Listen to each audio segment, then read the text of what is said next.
Laetitia Mallet, mentor, guérisseuse. J'accompagne les guérisseuses, les femmes médecines, les sorcières à se reconnaître pleinement, à accueillir leurs dons, leur médecine originelle, afin de pouvoir les rayonner ici et maintenant. Pas forcément dans 10 ans, dans 50 ans, non, maintenant. Pour pouvoir accompagner la transition planétaire et œuvrer et voir en fait apparaître la nouvelle humanité. À travers ces vidéos, je vais vous accompagner sur différentes thématiques, sur différents champs. Mais mes piliers essentiels sont l'ancrage, le leadership, la souveraineté et la prospérité, qui sont pour moi en fait des piliers essentiels pour nous accompagner dans notre chemin d'incarnation et pour pouvoir oser pleinement et rayonner notre art sacré maintenant. Alors, let's go, on commence ? Bonjour, je suis tellement heureuse de vous accueillir dans cette vidéo.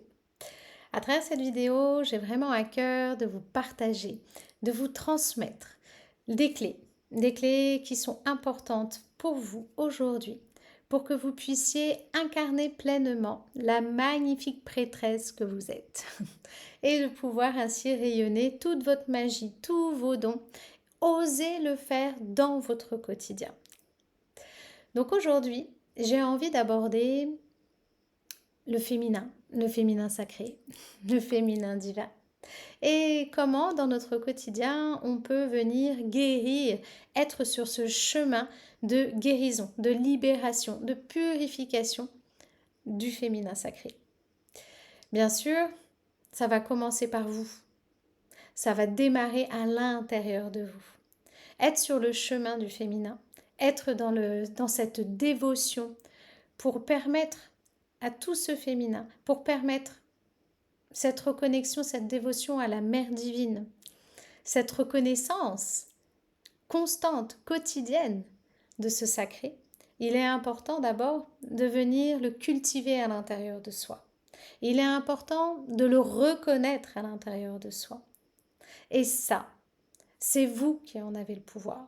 C'est vous qui êtes leader de ça.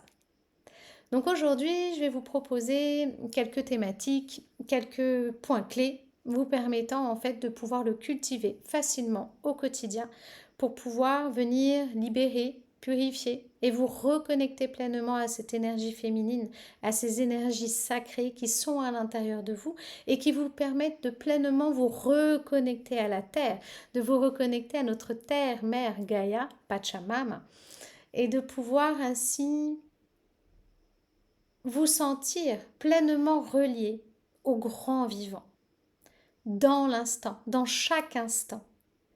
Car en fait, lorsqu'on est ici sur Terre dans notre incarnation, ce qui est parfois le plus difficile, c'est de se rappeler, de se souvenir. Parce que dans notre quotidien, on peut être facilement appelé par les stimulations extérieures, par tout ce qui se passe, par toutes les tâches à réaliser. Et souvent, en fait, tout ça, on est très vite envahi par notre mental, par la surcharge cognitive, par notre attention qui va partir à l'extérieur et qui fait que on s'oublie à l'intérieur. Donc là, à travers ce que je vais vous proposer, ça va être vraiment cette invitation à pouvoir s'autoriser, à prendre du temps pour pouvoir en fait tourner ce regard qui est très souvent, et c'est comme ça qu'on a appris aussi, ce regard qui est tourné à l'extérieur, de pouvoir le ramener à l'intérieur.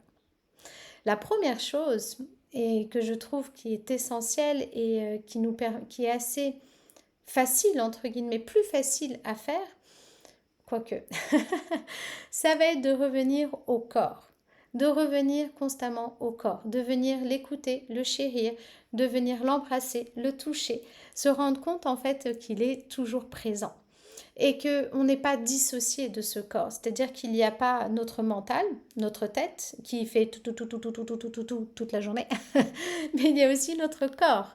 Parce qu'on a souvent tendance, et c'est comme ça aussi qu'on a appris dans la performance et autres, d'écouter en fait tout ce que notre mental a à nous dire. Mais notre corps nous parle. Il a tellement de choses à nous dire en fait au cours de la journée. Ça peut se traduire par différentes façons en fonction des personnes. Ça peut être sous forme de... Moi, je sais que c'est souvent sous forme de contraction, ça peut être sous forme de frissonnement, ça peut être aussi... le corps va s'exprimer par des mots, par des douleurs qui peuvent devenir à ce moment-là aussi chroniques. Ça peut être aussi, par exemple, ce, d'autres mots. Par exemple, souvent chez les enfants, ça peut se traduire aussi par des otites, des difficultés oculaires. Voilà, il peut y avoir, le corps va exprimer en fait à travers différentes manifestations qui va passer par les différents sens pour pouvoir nous transmettre en fait des informations. Et tout le long de la journée, en fait, il nous envoie, il nous communique, il nous parle pour qu'on puisse pleinement en fait venir l'écouter, être à son écoute et nous relier pleinement à lui. Parce que lorsque le corps nous parle, il nous apporte des informations essentielles sur ce qui se passe, sur l'environnement. Et il nous permet de revenir pleinement dans l'instant. Lorsqu'on revient au corps, en fait, ça nous permet de venir apaiser toutes nos pensées, de venir constater en fait parfois ce brouhaha que l'on peut avoir et pour pouvoir revenir pleinement dans cette écoute intérieure, cette écoute du cœur, cette écoute de notre âme et de notre sagesse intérieure. Donc le corps, c'est comme un portail, un portail entre notre âme et notre humaine.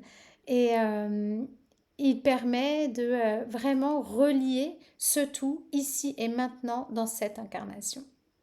Donc il est très important de pouvoir l'honorer, de pouvoir l'écouter, de prendre soin de lui, de pouvoir vraiment le câliner, le toucher, être vraiment en présence constante avec lui pour pouvoir toujours revenir dans l'instant, toujours revenir au moment présent, pour revenir ici et maintenant en fait dans notre cœur, à notre âme, à notre sagesse intérieure.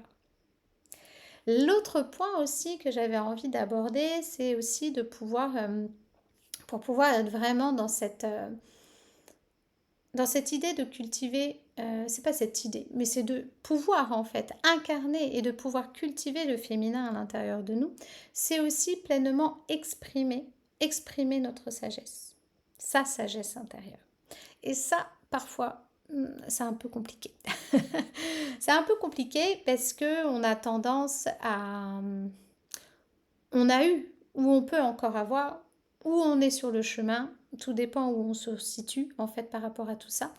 Mais on a pu avoir tendance à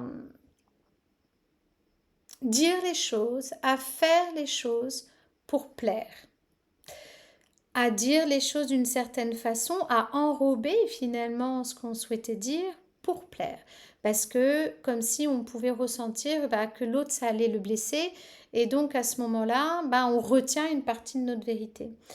On a peur aussi, par exemple, simplement de ne pas dire notre vérité. On peut s'empêcher également on peut en fait s'empêcher de dire notre vérité. Ça va aussi empêcher, j'ai perdu le fil, euh, de, de se reconnecter pleinement en fait, d'avoir peur en fait d'être rejeté. Voilà, j'ai cherché ça, je sais pas pourquoi. Parce qu'on peut avoir peur aussi de se dire, tiens, je vais cacher une part de moi parce que je pense que ce sera mieux, je vais pouvoir, le fait de me cacher, l'autre va plus facilement m'accepter, je vais être aussi acceptée dans un groupe. Très souvent, en fait, on a aussi toutes ces croyances inconscientes, et pas que des croyances inconscientes, parce que l'humain, en fait, est également dans cette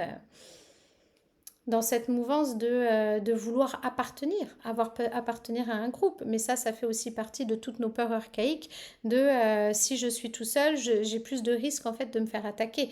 Alors que si je suis en groupe, j'ai moins de risques en fait de me faire attaquer. Donc on a encore en fait tous ces schémas, toutes ces peurs archaïques qui existent à l'intérieur de nous, qui nous font réagir, même si c'est inconscient, mais peuvent nous faire réagir de certaines façons. Donc on peut avoir tendance justement à cacher notre propre vérité pour ne pas être rejeté, pour appartenir à. Sauf que lorsqu'on cache notre propre vérité, eh ben, on cache en fait une partie de soi. On se déconnecte petit à petit de nous-mêmes. Et donc à ce moment-là, on se désaligne puisque on n'est pas totalement cohérent avec soi.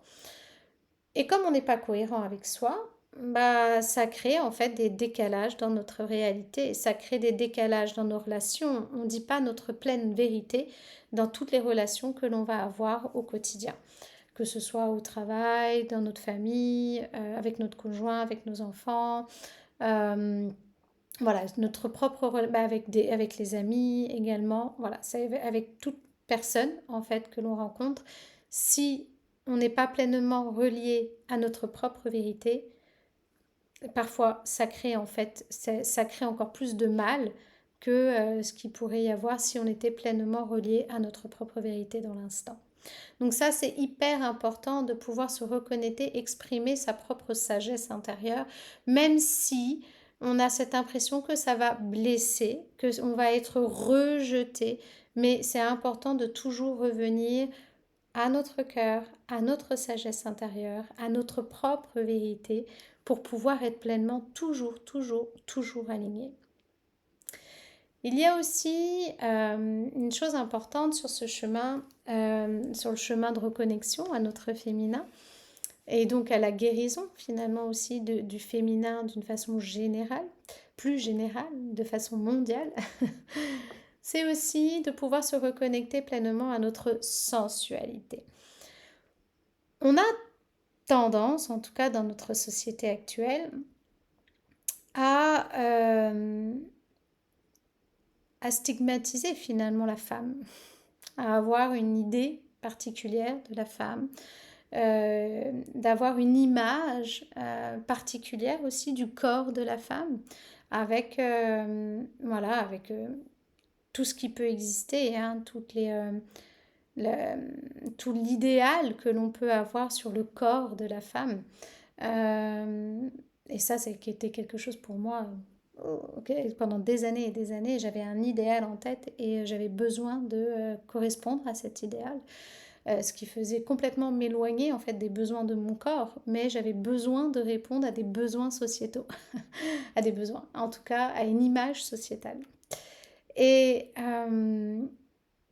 ce qui fait que on a souvent tendance, comme il y a quand même des images beaucoup sur le corps féminin, sur l'association du corps féminin à l'érotisme également, ce qui fait que on a souvent cette image, si on parle de sensualité, on le relie tout de suite à la sexualité. Si on parle de sensualité, on le relie tout de suite en fait à l'érotisme, à ce côté un petit peu parfois, ça peut être aussi des croyances qui peuvent être aussi qui sont très souvent inconscientes, qui fait que petit à petit, en fait, comme on associe en fait ce corps qui est vu, ce corps qui peut être vu de tous, fait que l'on se déconnecte en fait de notre propre sensualité, mais cette sensualité d'abord qui est intérieure, ce plaisir que l'on peut avoir en nous-mêmes de pouvoir simplement en fait toucher notre corps, se caresser, mais se caresser et ressentir en fait tout le plaisir que ça crée parce qu'on est en train de, de se faire un câlin, de se cajoler, de se coucouner. Et le fait de se reconnecter pleinement à notre sensualité, ça nous permet de se reconnecter pleinement à nos désirs, à ce que l'on souhaite. C'est, je trouve, une étape essentielle, importante, pour que l'on puisse pleinement exprimer nos besoins, exprimer nos désirs. Parce que si, lorsqu'on se déconnecte en fait du plaisir, lorsqu'on se déconnecte de cette sensualité, lorsqu'on se déconnecte en fait de ce plaisir intérieur, eh ben en fait, c'est très difficile en fait de pouvoir exprimer nos propres désirs. Et notre incarnation ici sur Terre, c'est de pouvoir pleinement exprimer d'une part notre vérité intérieure, mais aussi nos propres désirs. On est ici sur Terre en fait pour kiffer notre vie. On est ici sur Terre pour pouvoir vivre une vie extraordinaire de la façon dont on a envie de la créer. On est pleinement créatrice. on est pleinement créateur en fait de ce que l'on désire. Mais pour pouvoir le faire, il est important de se connaître soi et de connaître en soi-même en fait nos propres désirs et ce que l'on aime, ce qui nous fait, kiffer, ce qui nous met en joie. Et ça, pour moi, la sensualité, cette reconnexion à la sensualité, à notre propre sensualité, nous permet en fait de nous reconnecter à nos propres désirs. Et ça, c'est quelque chose d'important et d'essentiel, en fait, dans la reconnexion à notre propre féminin, à nos énergies féminines. Un autre point qui me semble important, c'est aussi se réapproprier son pouvoir personnel, qu'on peut appeler aussi son leadership. C'est pour moi une clé hyper essentielle. Essentielle dans le sens où on reprend les rênes à chaque instant, dans chaque domaine de notre vie. Ce qui nous demande à chaque fois d'amener de la conscience sur tout ce qui se passe, d'amener de la conscience en fait dans toutes les relations qu'on entretient, d'amener de la conscience de toutes les émotions que nous sommes en train de traverser, pour ne pas projeter sur l'extérieur et ne pas remettre en fait tout ce qui nous traverse à l'extérieur en disant c'est la faute de cette situation, etc. Non, c'est à chaque fois lorsqu'on regarde et qu'on observe en fait ce phénomène, c'est de reprendre notre lead, reprendre les rênes et dire ok, en fait ça vient de moi. Ça vient de moi parce que ce qui se passe à l'extérieur, au niveau de nos relations, au niveau des événements, au niveau de tout ce que l'on traverse au quotidien, c'est le propre miroir, c'est un miroir de ce que l'on est. C'est un miroir, c'est finalement un magnifique cadeau de pouvoir observer en fait tout ce qui se passe à l'extérieur pour pouvoir reprendre le lead et observer tout ce qui se passe à l'intérieur de nous. Donc c'est vraiment à chaque fois des cadeaux. Effectivement, dans l'instant, ça peut être extrêmement douloureux, ça peut faire mal, on peut se sentir en contraction, ça peut nous faire vraiment vivre des émotions qui peuvent être très inconfortables parce que très souvent, ça peut être relié justement à des traumas en reliance avec cette incarnation ou en reliance avec d'autres incarnations. Euh, en tout cas, c'est à chaque fois de merveilleux cadeaux pour pouvoir revenir à soi, reprendre son lead et observer ce qui se passe. On est responsable de tout, en fait, de tout ce qui se passe à l'intérieur de nous. Par contre, on n'est pas responsable de ce qui se passe pour les autres. Si on renvoie quelque chose à quelqu'un d'autre, on n'est pas responsable en fait de sa propre réaction, de sa façon de faire, de sa façon d'agir. Par contre, j'ai le lead, moi, sur ma façon de faire, sur ma façon d'agir. Et je reprends les rênes. Je reprends mes rênes pour pouvoir me sentir pleinement alignée, présente, verticale, ici et maintenant, pour pouvoir guider ma vie et pour pouvoir reprendre ma direction. Et non pas me laisser diriger par les autres. Parce que sinon, on remet le pouvoir à l'extérieur et on laisse les autres, en fait, nous guider. Nous guider. C'est même pas nous leader, de laisser les autres nous leader même. Et on n'est pas pleinement maître de notre vie à ce moment-là. On laisse en fait des morceaux de notre vie à l'extérieur, alors que notre pouvoir, alors que ce qu'on nous demande et ce que l'on souhaite pour pouvoir en fait pleinement reprendre le pouvoir de notre féminin, c'est reprendre le lead en fait sur nous. Et dans ce qu'on demande, c'est plus que nous demande pour kiffer notre vie, en fait, pour kiffer cette incarnation ici et maintenant et pour vivre la plus belle vie sur Terre, en fait, c'est tout simplement reprendre le lead sur notre vie, reprendre le lead sur sur tout ce qui nous traverse, sur nos pensées, sur nos émotions, sur comment j'agis, comment je réagis, comment je suis avec les autres pour revenir ici et maintenant. Et ça, lorsqu'on est leader ou lorsqu'on est notre propre leader, ça nous permet pleinement après de pouvoir rayonner notre art sacré et rayonner en fait qui nous sommes pleinement. Donc ça, c'est une clé pour moi essentielle. Reprendre, se réapproprier son propre pouvoir. Et la dernière chose, le dernier point que je voulais aborder avec vous, c'est honorer sa nature cyclique. Honorer la femme que nous sommes. Honorer les différents cycles de vie que l'on va traverser en reliance justement avec nos lunes, avec les passages, parfois ou non, que l'on peut avoir avec la maternité, avec les passages aussi avec la préménopause, la ménopause.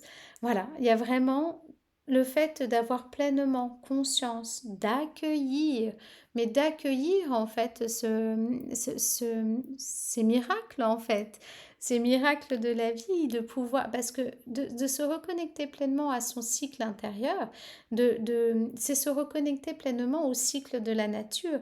Et en se reconnectant pleinement à nos propres cycles, on se reconnecte au propre cycle de la Terre. Et ça nous permet de nous relier encore plus en fait à notre terre-mère.